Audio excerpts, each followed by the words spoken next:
Hello,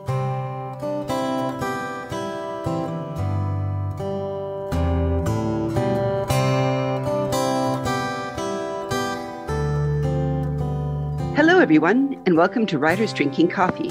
This is a podcast of a bunch of writers who sit around, drink, and talk about writing, publishing, and the whole creative process. We do not censor ourselves, so consider us PG-13. Today's hosts are Chaz and Karen Brenchley, John Schmidt, and me, Jeannie Warner. This is episode 86, Charles Stross, Harbinger of Our Times.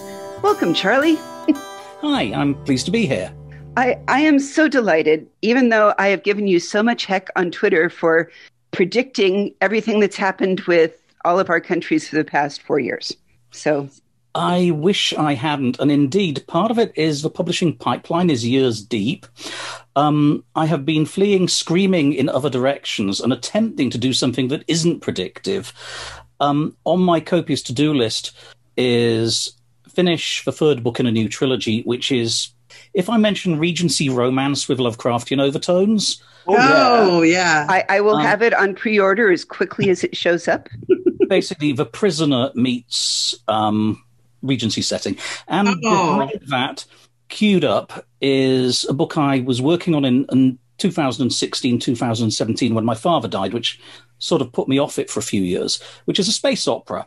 And the official remit was, I'm going to set a space opera 2/3 of a million years in the future. Try and fuck that one up, Mr. Trump. Oh, be careful. Well, I feel like there's been pieces of it that you'd predicted, and part of this so that everybody who has not yet read Charles Stross, and you simply must, go read the Laundry File books. Yes, absolutely. Because the laundry, for everybody that's ever been IT, and if you hate procedure, paperwork, and interdimensional beings, you will definitely adore the Laundry Files books. Yes. Thanks. I do have to issue a caveat with that, which is around 2015, 2016, with the Brexit referendum in the UK and Trump being elected, I realized there had previously been sort of spy thrillers with some social satire of the civil service, because spy agencies are fundamentally civil service bureaucracies. I couldn't do that anymore, so I had to level up the politics to make it fit. Enter the Black Pharaoh, Prime Minister Nyarlathotep Hotep, the crawling chaos in number 10 Downing Street. And look what we've got. And it just got so bad that in 2019, I realized I couldn't do that anymore. So the main Laundry series, it still has about a book and a half to go. And I will get to it eventually, I promise. But for now, I'm sort of diverging. In 2019, I realized I just couldn't handle the political satire side of things anymore. So I put the main Laundry Files stories on hold with about 1.5 books to go and diverted onto a spin-off series, of which the first book is Dead Lies Dreaming. And there are no spies in Dead Lies Dreaming at all. Rather, it's about superpowered criminals dealing with the consequences of living under a despotism ruled by the crawling chaos.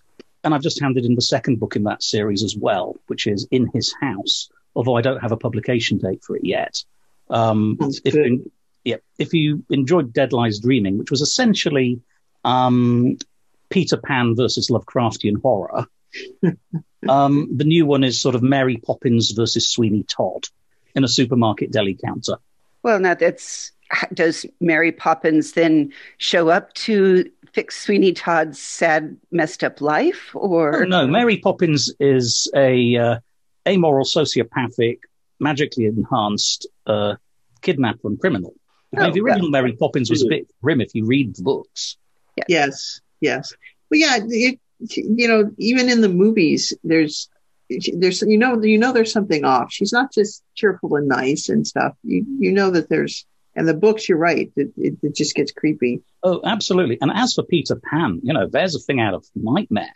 The original book, Peter and Wendy, based in turn on the stage play, it was J.M. Barrie trying to figure out how to explain to toddlers that their brother or sister isn't coming home from a hospital, because infant mortality in those days was about 20% before age 5. And the odds are every family had a baby gravestone somewhere in its history, recent history. So the original Peter Pan is a creepy sociopathic kid who refuses to grow up, is so detached from everyone around him, and reality included, that his own shadow has come adrift. And he kidnaps children and murders them when they won't serve his purposes anymore because they begin to grow up. Or they get, I was going to say, or they get too old. So it's kind of like the opposite of Logan's Run, really, or maybe pieces of Logan's Run. Yeah. He's basically the John Wayne Gacy of child escapist fantasy. Yeah. Yeah. Sean Maguire has done a little bit on the true Peter Pan as well. I'd really be interested in seeing your version of it too. That would be quite a thing. Well, that's Dead Lies Dreaming, which came out at the end of October last year. Really? Yep. Okay. I'm sorry. I've not been. The world has just been weird. Yes, the world is weird, and Dead Lies. The fact that one can sleep after. Sorry, my mic was off. Dead Lies Dreaming is a sign that the world is truly weird, because it is horrific. If I had to go for a take on Peter Pan, I loved what Ursula Vernon did with him in her short story, because it has cheese in it, and who doesn't love cheese? But I have to chime in with Jeannie and say, please stop writing such predictive things. I'm really glad your space opera is set in the future. I really love, you are my favorite hard science writer these days, which caused someone to go, what? And it's like, your space battles were the best with the Jubilee. It's kind of hard for me to write those anymore, though. Age is a thing. Age catches up with all of us, and I'm now in my late rather than early 50s. Kind of looking back, it's hard to realize, but I have a career writing SF novels that spans 20 years now. And you've got to keep moving forward rather than trying to repeat the same thing over and over again endlessly. The problem we've all got, I think, is if you write a book and it's reasonably successful, the first thing everybody says is, that was great. Write me another one, just like the last, only different. And what they mean is they don't want the same novel all over again. They want something that gives them the same feeling of novelty and discovery they experienced when they read the last one.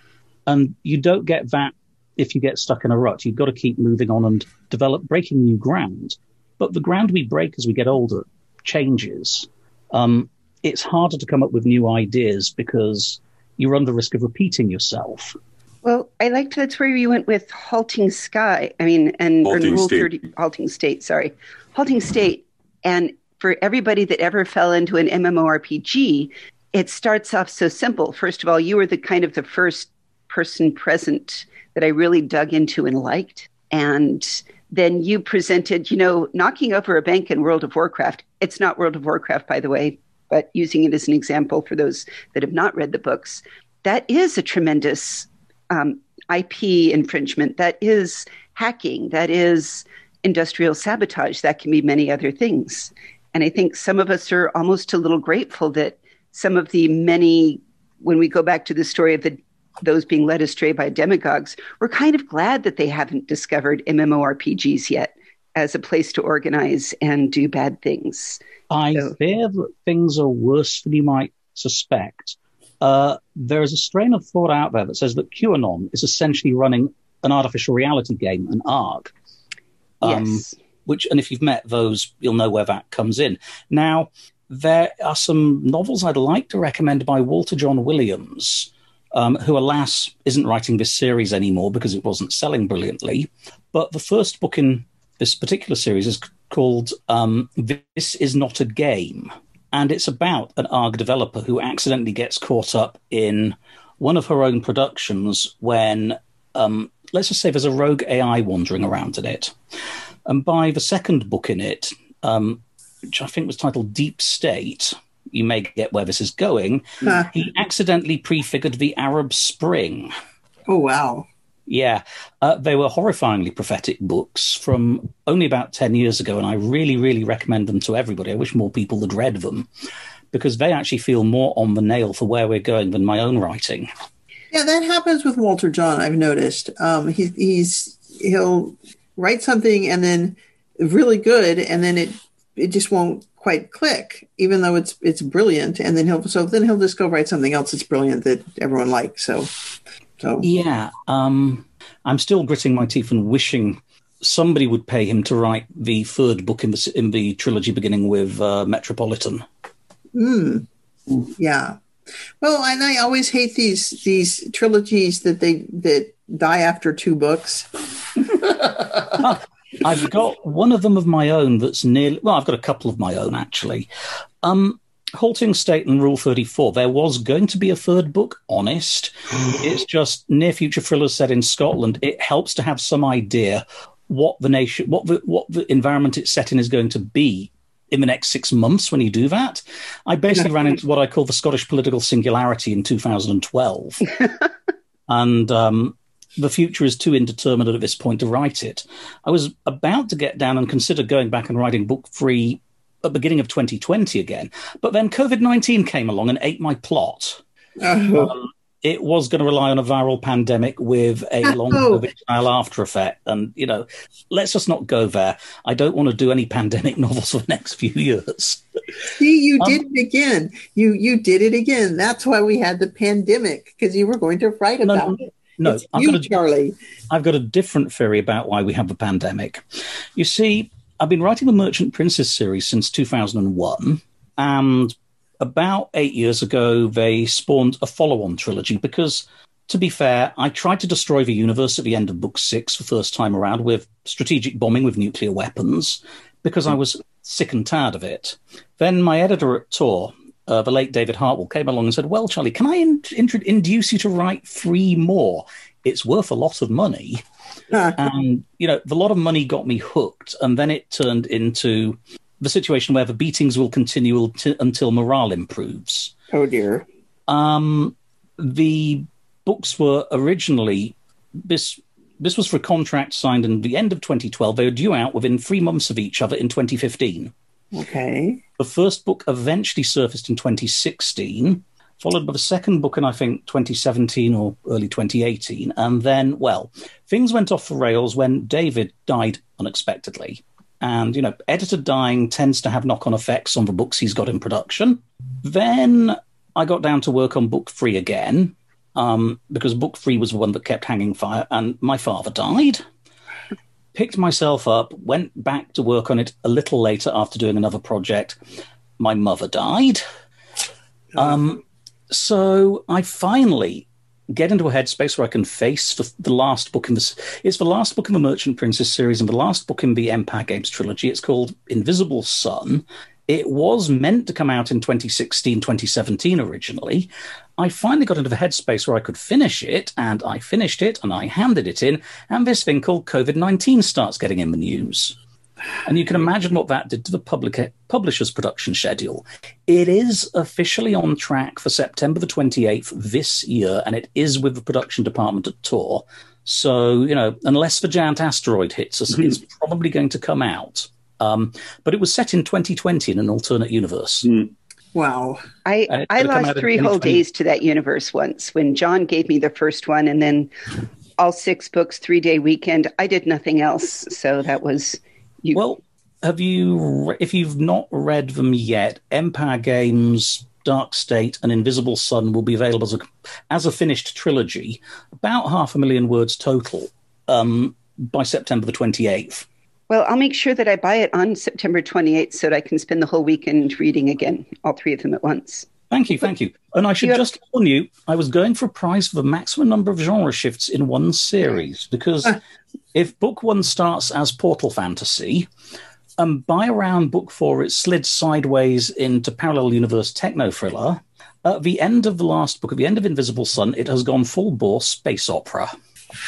That's brilliant. And that's only you could do that, I think, or very few others. I think, yes. I think we're going to be waiting to get all 3 at once and go spend the weekend. Actually, Chaz and I can fight over them, but he reads faster than I do. So, well, I think that's one of the things that why I say, oh, Charlie wrote it, I'll just buy it. One, I do love how you sink really deeply into that. Like your Singularity Sky, I think that's some of the earlier stuff you wrote, right? The Singularity Sky, Iron Sunrise, Accelerando. Yeah, those were significantly earlier. Accelerando actually started out as a series of novelettes that were published in Asimov's science fiction magazine. I began writing the first one in 1998 as an alternative to having a nervous breakdown at the .com I was working at the time. It was crazy intense back then, and I just wanted to bottle that feeling. The other books, I was still sort of, to some extent, learning how to write novels properly at the time. To give you an idea, you know that when you're writing a book, you don't want to waste words in the writing process. Well, Singularity Sky, as it eventually surfaced, was 120,000 words long. I left 150,000 words on the cutting room floor along the way. Oh, my God. Yeah, that's pretty terrible. Iron Sunrise, I only left 60,000 words behind, and it was 145,000 when finished. These days, I try not to go for more than 5 to 10% wastage in any book. For the new writers, because we talk about the writing process. What do you feel is the difference? Do you just sort of write everything and then now you edit more as you go, or what's your process? Okay, firstly, I'm to some extent a pantser, not a planner. Although every book is different. The one I'm working on now, Bones and Nightmares, I do actually have an outline for. This is the first time I've written an outline for a book in about 20 novels. I've done it before, but not recently. It just seemed to demand it.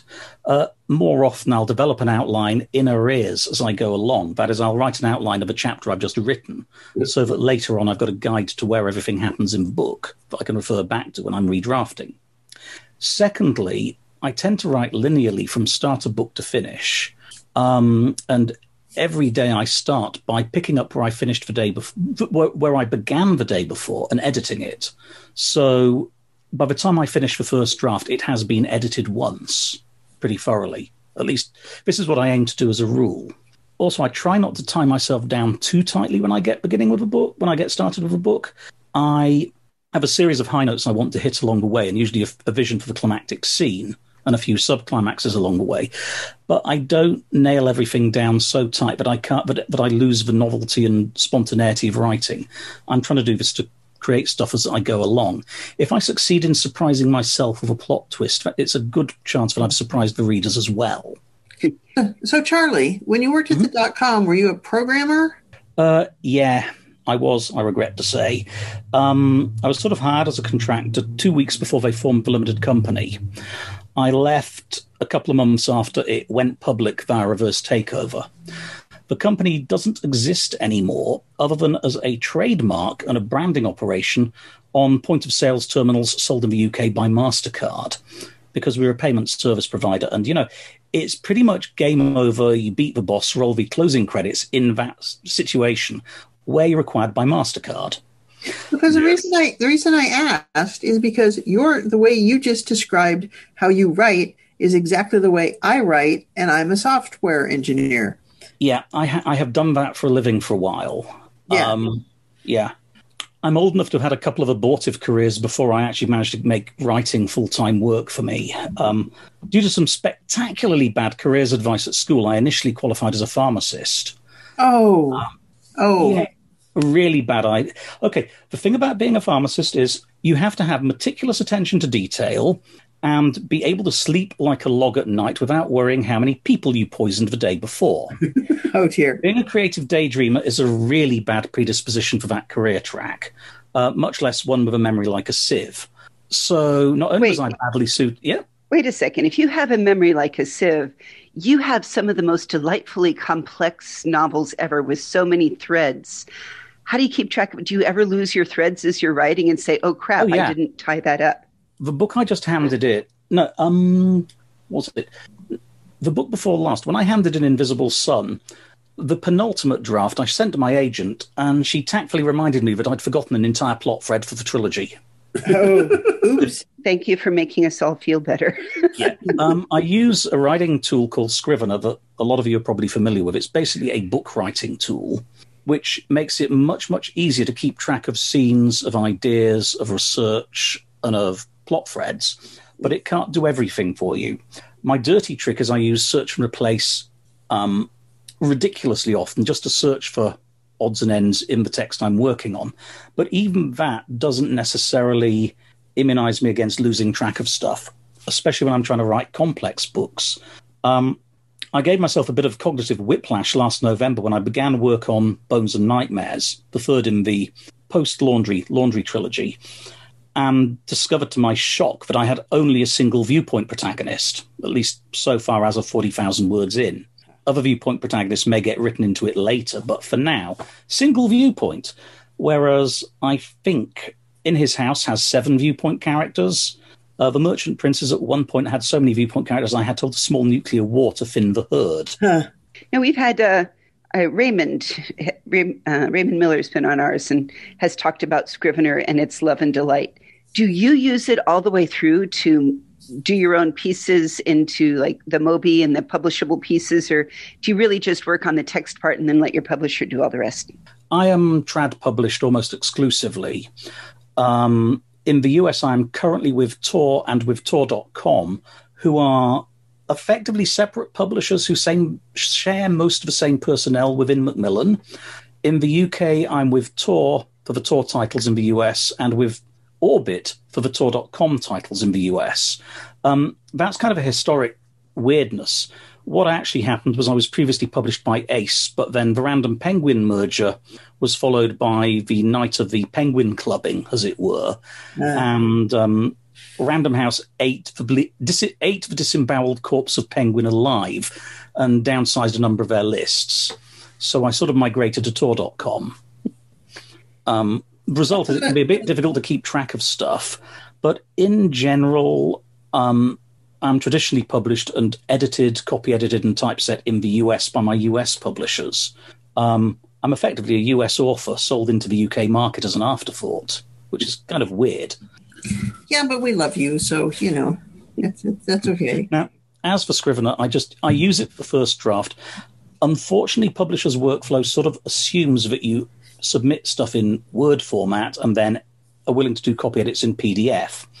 And I just absolutely hate, loathe, and despise Microsoft Word, but there's nothing I can really do to get away from it. Yeah, you can't. It's just there, yeah. Yeah, it's the default. It is just the default. So, and editing in PDF is horrific, so. Yeah. Well, it's gotten a bit better of late where you can use an Apple Pencil on an iPad and just scribble red ink all over them. Oh, that's right. Yeah, that's a good point. But it's still pretty ugly. Yeah, I love the Apple Pencil, by the way. So you're an Apple person. Mostly, yes. I come out of the Linux world going way back. Yeah, I used to write a Linux column for British Newsstand magazine for years. macOS is just basically the last Unix workstation environment standing. Yes. Well, Chaz and I are a mixed marriage. He's Linux, I'm Mac, So actually, like I said, I was a programmer, so anything Unix is heavenly. But anyway. And I do IT security and say they're just as bad, both of them. They're all terrible these days. They are.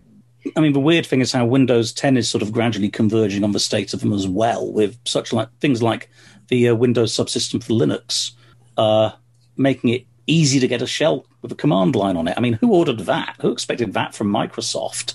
Yeah. Everybody who ever had to troubleshoot in DOS. Hello. Yeah, absolutely. So what advice would you give to somebody who says, yeah, I want to write science fiction, I want to write a little fantasy, and who doesn't love tentacled horror? What advice would you give to young writers? Several rules of thumb, but we can go back to Robert Heinlein's initial advice, which is finish what you start, send it out. When it gets rejected, submit it again and again, and keep writing something new. If you don't finish stuff and send it out, you won't sell anything. That's axiomatic. The next bits of advice, there is no point trying to write the next Game of Thrones because George is still with us and still working on them. If you try to do that, you will always be seen as derivative or as an also-ran. Look for what people aren't doing. A good clue to that is if you look for writers who are dead but still in print decades later, it implies that their stuff is enduringly popular, there's demand for it, and who knows, you can colonize their territory. But don't just copy one of them, do a mashup. I mean, Merchant Princes started off that way because I thought, 9 Princes in Amber is a really good idea. So was H. Beam Piper's Paratime. How about I do a hybridization of the common elements of those, strip it back to basics, and then reframe it? And that's how I came up with something that looks original, but actually has roots going back in the genre sometime earlier. So, yeah, you can pick up Lovecraft's work. Yeah, but don't go for just Lovecraft. Mix in other stuff as well. And also bear in mind modern interpretations of Lovecraft. He was not a nice person. We can do better these days. I think we can. And we will. And we are. Good. Well, we will put links in the podcast and to the interesting things Charlie's talked about on our website, which is www.writersdrinkingcoffee.com. You can find us on Facebook or Twitter. We answer email. Charlie has always been pretty good about answering. If somebody sends you an email, do you answer back? Yes, I do if I get it. Can't answer it if I don't get it. Fair enough. You've been listening to Writers Drinking Coffee, a labor of love and enthusiasm put together by the hosts. Our main web support magic is brought to you by Deirdre Schween, and our sound engineer and backup web spider is David Welsh. Our podcast sponsor is Forever Jackal Designs, enabling you all to wear cool WDC swag, which impresses your friends. And here's a shout out to the bean scene in Sunnyvale as well. Do you have a favorite coffee shop, Charlie? Unfortunately, they're all closed right now because we're under stage 4 lockdown. But it would probably be Artisan Roast in Edinburgh. Artisan Roast in Edinburgh. Check it out when they reopen. And hey, thanks for listening. Thank you.